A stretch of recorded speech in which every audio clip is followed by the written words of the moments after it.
Let me ask you a question. What if, in that moment when you're standing alone after a rejection, whether it's the silence after a loved one's goodbye, the empty feeling after a failed attempt, or the weight of being passed over, you realize that this moment of pain is exactly where your transformation begins? You felt it, haven't you? That sharp sting of rejection. It might come from someone you love, a professional setback, or even a failure of your own design. But rejection isn't just a feeling. It's a moment that shakes your very sense of who you are. And when it hits, it can feel as though the ground beneath you suddenly vanishes. Now, picture yourself standing there in that moment of rejection. How do you react? Do you crumble in on yourself, or do you rise above it? Rejection, in all its forms, is a part of the human experience. It's a constant. It's something we all go through, and yet we often aren't taught how to deal with it. Instead, we are taught to avoid it at all costs. We're told to go out and succeed, to seek approval, to climb to the top where we'll be validated. But nobody ever really tells us what happens when we fall. And yet, fall we do. Every single one of us. But here's the secret, something I wish someone had told me earlier. Rejection doesn't have to break you. In fact, it can be a doorway to a deeper understanding of yourself and your place in the world. Let me explain. The feeling of rejection often leads us to look outside of ourselves, seeking reasons for why we didn't succeed. We want to blame someone or something. It's easier to point the finger at the situation than to confront the uncomfortable truth. The only thing we can control is how we respond. And that's where the real lesson lies. In philosophy, there is an idea that's been around for centuries, something the Stoics like Marcus Aurelius and Epictetus understood deeply. It's not what happens to you that defines your life.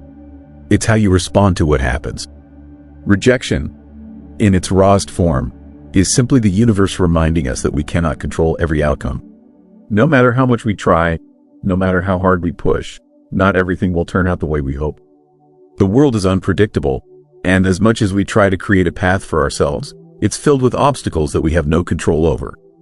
But here's the paradox. The more we try to control, the less control we actually have. The more we tie our self-worth to success, the more fragile it becomes. The more we search for validation outside of ourselves, the more we lose sight of who we truly are. Have you ever noticed how, when we experience rejection, our first instinct is to question everything about ourselves? We wonder, am I good enough? Or did I do something wrong? These questions seem natural, but in reality, they only reinforce the very idea that our value lies in external approval. This is the trap we fall into. We start building our self-worth on shaky ground, relying on the opinions of others to define who we are. But here's the liberating truth that many miss. You are not what others think of you. You are not defined by your successes or failures. Your true self is found in the moments when you are alone with your thoughts, when you strip away the noise and the expectations. Think about this for a moment.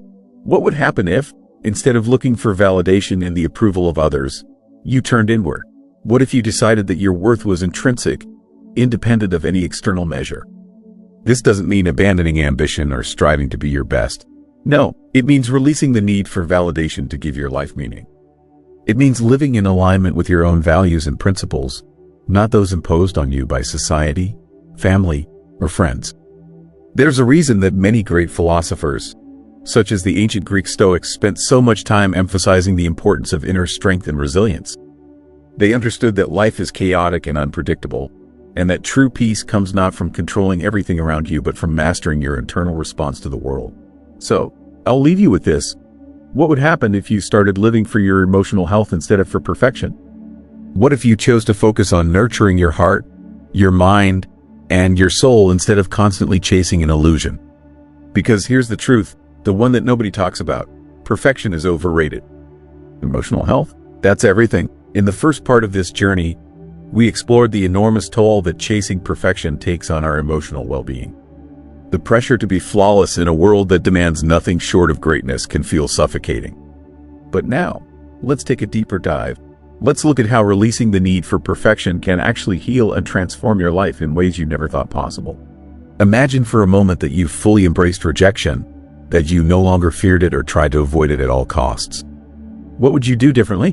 What would you attempt that you've been holding back on because of the fear of rejection? Most people spend their entire lives chasing approval. We've all been there, trying to fit in, trying to please, trying to make sure we're accepted. But the more you chase it, the further it slips away from you. It's like a mirage. The more you try to touch it, the more it vanishes. And this is where the power of letting go becomes clear. You see, letting go isn't about giving up. It's not about retreating or resigning yourself to failure. It's about releasing your attachment to the outcome. It's about knowing that you can put forth your best effort, but the result isn't in your hands. This is something that many philosophers have grappled with. The ancient Taoists spoke of effortless action.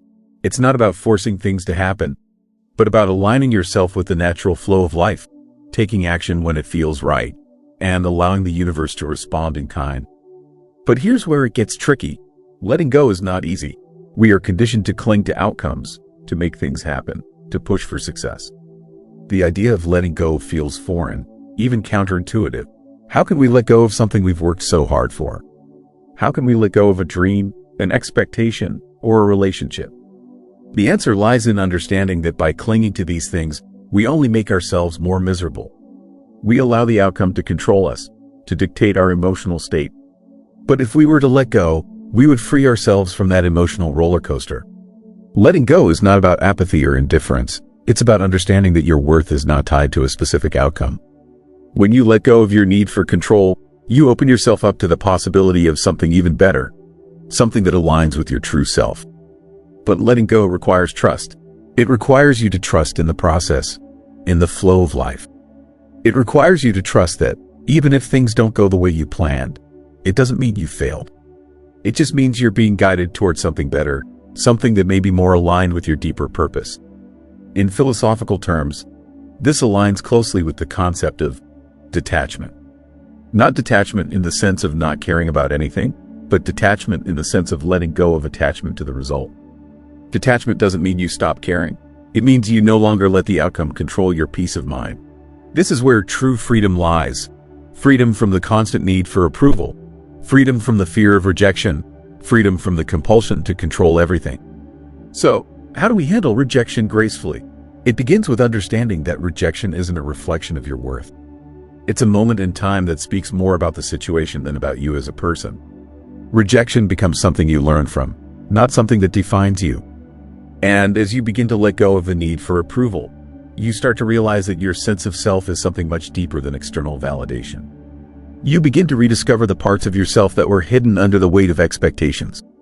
You reconnect with your inner essence, the person you were always meant to be before the world told you who you should be. When rejection no longer has the power to shake your core, you will stand stronger, more resilient, and more authentic than ever before. You will no longer need to prove anything to anyone because you'll already know your worth. The question then becomes, are you ready to let go? Ready to release the fear, the attachment, the need for validation? Are you ready to stand in your true power, unaffected by the opinions of others, and live a life true to yourself? Because here's the thing, you've already got everything you need. All you have to do is trust yourself and let go. And once you do, you will see rejection for what it truly is, a fleeting moment that no longer has the power to control you. It's just another chapter in your story, not the defining one. Now, I know what you might be thinking. This all sounds good in theory. But how do I put this into practice? How do I stop feeling like I've been punched in the gut every time rejection hits me? The truth is, there's no magic formula, no one-size-fits-all answer. But what I can tell you is this, it starts with a simple shift in mindset. Instead of seeing rejection as a judgment on your worth, start seeing it as an opportunity to grow, to refine your sense of self. You see, when we're rejected, it's often because what we've put forward, whether it's a piece of art, a relationship, a job application, wasn't aligned with the person or situation we were presenting it to. And that's okay. That doesn't mean you're not good enough or that you should change who you are. It simply means that your path might need a small adjustment or that what you've put out into the world isn't quite ready yet. In these moments, it's important to remember that rejection isn't the end. It's just a redirection. Let's think about the idea of redirection for a moment. In many ways, life can be viewed as a process of trial and error, where we constantly test the waters of what works and what doesn't.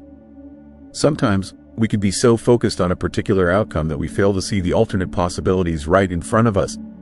But rejection forces us to step back, look around, and consider new options. This process is much like the philosophy of impermanence that Buddhists often speak about. The idea that nothing is permanent and everything is in a constant state of flux. Rejection reminds us of this truth. We are constantly evolving, just as the world around us is. And sometimes we need a little nudge, a little rejection, to push us in the right direction. What I'm suggesting is that we stop treating rejection like a catastrophe. Instead, we embrace it as a natural part of the journey, a necessary step in shaping who we are becoming. Because the truth is, without rejection, there would be no room for growth. Now, I don't want you to mistake this for saying that you shouldn't feel the pain of rejection. It's perfectly natural to feel hurt, disappointed, or even angry. These emotions are valid, but what I want to emphasize is that the pain doesn't have to define you. It doesn't have to linger and distort your sense of self-worth. One of the most powerful tools you have at your disposal is the ability to reflect. After you've processed the initial emotions, take a moment to step back and ask yourself, what can I learn from this? What was this rejection trying to teach me? Is there something I can do differently next time? This type of introspection doesn't diminish the pain. It transforms it. It turns rejection into a tool for self-discovery. It allows you to view each experience as a stepping stone, not a stumbling block. And as you continue to grow and refine your approach to life, to your work, to relationships, rejection will no longer be something that defines you. It will become just another chapter in the story of your evolution.